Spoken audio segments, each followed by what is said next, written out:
Pengembaraan spiritual Sultan Agung II meloncat dari puncak Gunung Merapi ke puncak Gunung Mahameru. Dalam cerita pengembaraan spiritual Sultan Agung dikisahkan, suatu pagi Kanjeng Sultan Agung berkelana pulang pergi. Dari puncak Gunung Merapi ke puncak Gunung Mahameru tiba-tiba beliau dipanggil seseorang dengan lambaian tangan. Orang tersebut duduk di atas sebuah batu besar di tepi telaga. "Assalamualaikum," sapa Kanjeng Sultan sambil mendekati orang tadi. "Waalaikumsalam," jawab orang yang duduk di atas batu itu. Mengetahui jika orang yang memanggil tadi Kanjeng Sunan Kalijaga, kemudian Kanjeng Sultan duduk di hadapannya sambil menundukkan kepala. "Anak Prabu yang mulia, berkat rahmat Allah Subhanahu wa Ta'ala kiranya kamu dapat menjangkau seluruh Pulau Jawa." "Kenapa anak Prabu berbuat seperti itu?" tanya Kanjeng Sunan. "Tidak apa-apa. Daripada diam saja aku sering melestarikan kebiasaan pada zaman Sang Arjuna dalam cerita pewayangan. Kalau ingin selalu enak badannya maka berolahragalah dengan meloncat dari puncak gunung ke puncak gunung lainnya," jawab Sultan Agung. Kanjeng Sunan Kalijaga tersenyum, "Ah, kamu seperti anak kecil saja hanya menurutkan cerita pewayangan yang tidak nyata. Sekarang berbuatlah yang nyata, banyak orang telah menganggap dirimu itu sebagai dewa.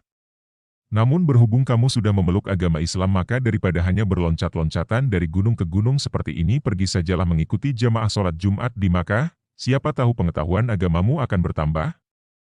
"Akan aku laksanakan, Kanjeng Sunan," jawab Kanjeng Sultan Agung. Setelah mendengar jawaban itu Kanjeng Sunan Kalijaga kemudian menghilang dari pandangan, entah kemana. Kanjeng Sultan Agung bermaksud ingin meneruskan lagi berloncat-loncatan dari puncak gunung ke puncak gunung lainnya tetapi kini badannya terasa berat. Sadarlah beliau bahwa hal itu tidak diperkenankan oleh Kanjeng Sunan Kalijaga. Kebetulan hari itu hari Jumat Legi, Kanjeng Sultan berniat ingin pergi sholat Jumat ke Mekah. Beliau berdoa kepada Allah mohon kekuatan sambil membangkitkan kembali kemampuan spiritual yang telah diasah dengan berbagai laku prihatin selama ini.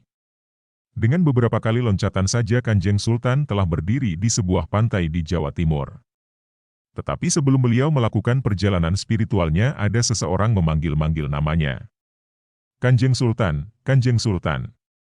Sebentar, aku ingin titip pesan sedikit," kata orang tadi tergesa-gesa mendekatinya. "Akan berpesan apa kamu?" tanya Kanjeng Sultan tersenyum memandangi orang tadi. "Tolong katakan kepada Kanjeng Imam Syafi'i, hari ini aku tidak bisa ikut berjamaah Jumat di Mekah karena sedang sibuk menyiangi rumput di sawah," jawab orang itu. Kanjeng Sultan menatap heran wajah orang tadi, "Siapa namamu? Agar nama itu nanti bisa kusebutkan kepada Kanjeng Imam Syafi'i usai berjamaah sholat Jumat di Mekah." "Ah, Kanjeng Sultan gak perlu bertanya itu. Sudahlah, berangkatlah agar tidak terlambat sampai di sana nanti." "Oh, ya, kalau begitu aku berangkat, Assalamualaikum." "Waalaikumsalam," jawab orang tua itu. Ditulis, Ahyadi.